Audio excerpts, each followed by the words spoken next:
Hey everybody, it's Brooke with The Buttered Home and welcome to my messy kitchen. Today we have a real treat for you. We're going to be showing you how to take that leftover cornbread dressing and turn it into something completely new and delicious. So stay with us for our version of cornbread dressing fritters. You won't want to miss it. Okay, so we're going to get started. While our oil is heating up, we are going to mix up our fritters and go ahead and bread them and set them aside while our oil comes to temperature. And we want our oil to be about 375 degrees. And we'll talk a little bit about that in a minute. So I have the leftover cornbread dressing here.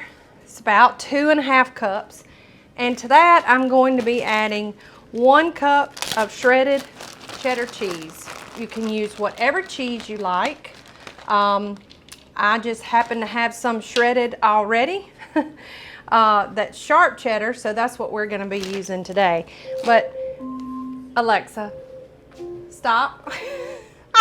Y'all didn't know y'all were going to get another cooking timer going off while I was doing this, did you? You can use, here's where you can get creative. That's where I was going with this. Just use whatever kind of cheese, you know, that you think you would like. So we're just going to mix that cheese in with our cornbread dressing. And I have let this dressing, I've taken it out of the fridge and let it kind of come to room temperature.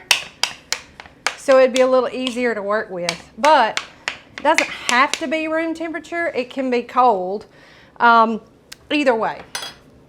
So that is our mixture. That's what we're going to be using. So I'm going to set up a breading station here. So I have,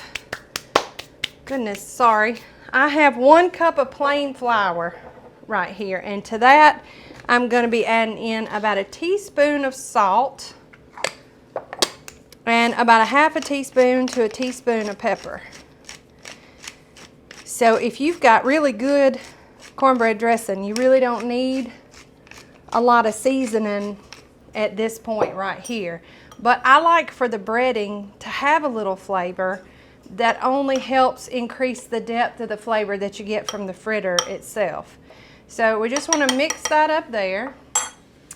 And then I have 2 eggs that I've lightly beaten. And to that I'm going to add about 1/2 cup of milk. Traditional breading station. Not a lot to it. All right, so now we have our bread and our egg and our milk mixed up. And then I have about 1 cup of panko breadcrumbs here. So we are now going to take our spoon. And you can use 1 cup to 2 cups. The measurements on these items here can vary depending on just how much it takes. So just know those are loose guides. So the first thing we're going to do is we're going to dip up a spoonful of that dressing and just kind of mold it with our hands to make about a 1-inch dressing ball. And if your dressing is good and moist, you shouldn't have much trouble doing this. Now, if your dressing is on the dry side, you might want to add a little chicken broth to it. That tends to help some. So first, what we're going to do is we're going to roll that ball in our flour. And this will help everything else kind of adhere. Whoops, I'm dropping it everywhere. And now we're going to roll it in our wet mixture and let it kind of drizzle off. And then we're going to cover it in the panko. So you get a nice different texture on the outside. So now we just put him over here and let him sit. So you're going to do this with all of them. And we'll do a couple more just so you can get the gist.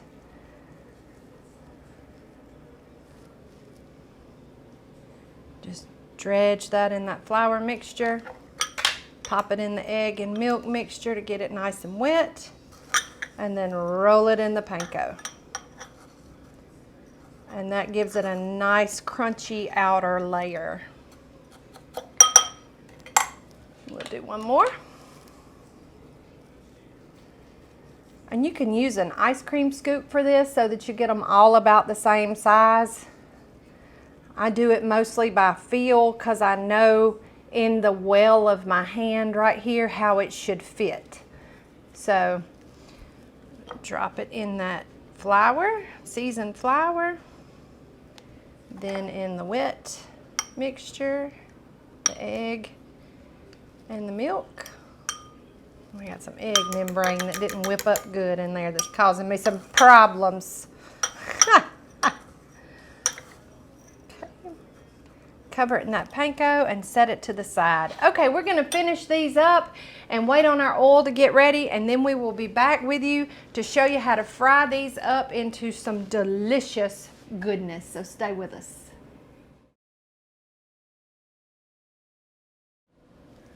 Okay, we have our oil prepped and ready. I have a little candy thermometer over here where I can watch the temperature of the oil, and it's actually gone up to about 380, so I'm letting it cool down just a bit.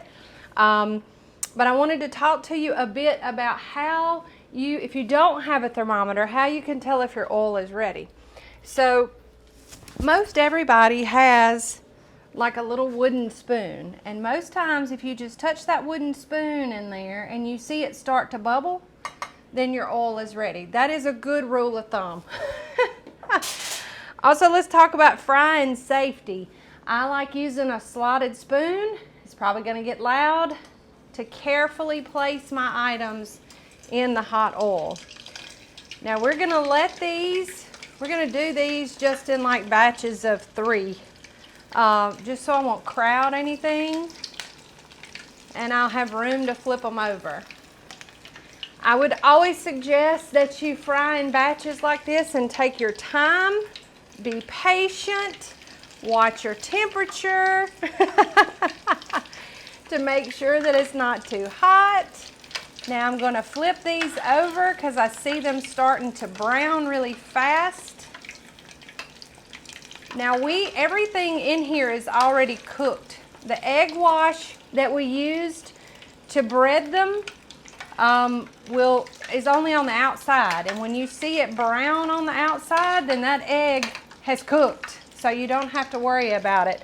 These cook up anywhere from 1 to 3 minutes. So just when they reach this level of brownness on both sides, you want to go ahead and take them up. This oil at 375 is plenty hot to have cooked everything on the outside all the way through. So I'm just going to check the bottoms, and they're nice and crispy and brown. So I'm going to take these guys out. Look how pretty. And let them rest on a paper towel. That one needs just a second more. Now I'm checking my temperature again, because as they cook, when you add more, it tends to lower the temperature of your oil. So that's why it's best to do it in small batches, because you can recover faster on your heat. Safety, safety, safety. Always safety. But we're just going to cook about 6 of them real quick so you can see how fast it happens.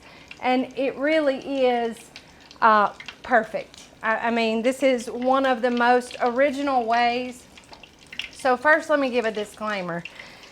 If you have any leftover dressing, my folks tend to take it with them, but I always keep about 2.5 cups so that I can do this in a few days after I make dressing for Big D, because he really likes, well, he likes dressing, period. So whenever I do I'll keep enough for him and send every bit of it home with the girls so they can enjoy it too. But I also make 2 really large pans every Thanksgiving and Christmas. So we're going to let these finish up and then let them rest on a paper towel and cool, and then we will come back to show you the finished product. So stay with us. Hey Hey everybody, it's Brooke with The Buttered Home and welcome to my messy kitchen. Y'all, we have finished our beautiful sit and cool time for these gorgeous, gorgeous, gorgeous cornbread dressing fritters. And I just wish, I would just look at them. Let's bust one open. Oh, y'all, they are warm and delicious and cheesy in the middle. So now we're going to talk about how we serve these. And this is just an idea, okay? So we take about a half a cup of leftover cranberry sauce and then we doctor it up a little bit. So we're going to take about 1/4 of a cup of sour cream. Oh, and all my stuff is falling behind me. And then about 2 tablespoons of some hot mustard, or you can use whole grain if you'd like. And then we put in probably, gosh, about 2 tablespoons or so of mayonnaise. And then we just mix that up. Now, I also like using sweet hot mustard in this, but I didn't have any today, so my whole grain spicy mustard just kind of has to do. But we like for these to have a bit of a spicy component. But you can totally, this is a great way to use that leftover cranberry sauce. And there you have it, a beautiful sweet and a little hot sauce. And now I'm just going to take this guy and dip it in, as if this dressing couldn't get any better, could get any better.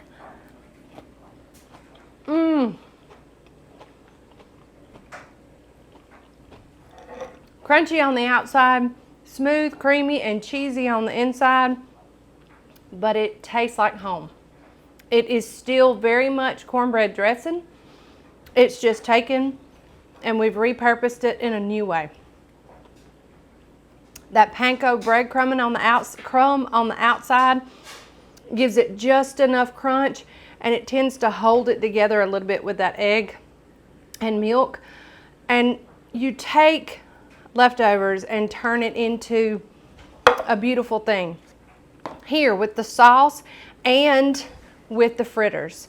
So we hope that you'll try this recipe and you will love it as much as we do. Just like all of our others, it can be found over at thebutteredhome.com for free, and you can print it out. Have a nice printable recipe for you to have in your very own recipe book. Also, if you're not already, make sure that you're following us on all of our social channels. We have a real good time and we want you here for it. So make sure that you're with us everywhere that we are. And as always, if you're not already, make sure that you are subscribed to our YouTube channel so that you can be notified when we drop new videos like this one. Okay, Big D's been waiting patiently on these guys. So now that they've cooled a bit and I've mixed up his sauce, I'm gonna take it to him. So we hope that y'all will be with us next time. And from the Buttered Home to your home, we sure love you. Bye.